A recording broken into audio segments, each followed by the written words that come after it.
Um, so we've talked. I think this is something that you've kind of mentioned in your last answer. We've talked a little bit about like how different people and individuals might have preferences about error correction, but are there cultural differences? Like, would students differ based on where they're from or what the educational system in their country might be? Most definitely. I can speak to my experience teaching in China. And the idea of face is very important in China, like gaining face, not losing face, keeping your reputation intact and not getting embarrassed. This is very important in China.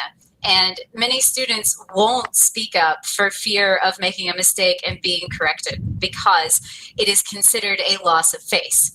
So error correction techniques are very important in Chinese and other East Asian cultures where they are very sensitive to feeling embarrassed. And since I started teaching online, I now have a lot of adult students from Poland, and I've noticed they are much more receptive to error correction simply because the whole idea of face isn't nearly as prevalent in their culture.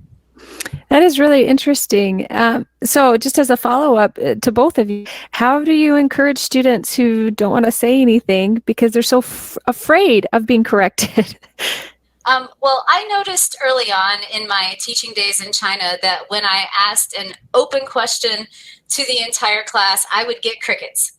Only after several moments of awkward silence would the strongest student in the class blurt out a half answer. But when I would call on the students individually, they would usually attempt to answer the question. So I adjusted my teaching methods to ask questions to a specific student. I would make it clear that making mistakes is totally okay and will then help them remember the correct answer in the future.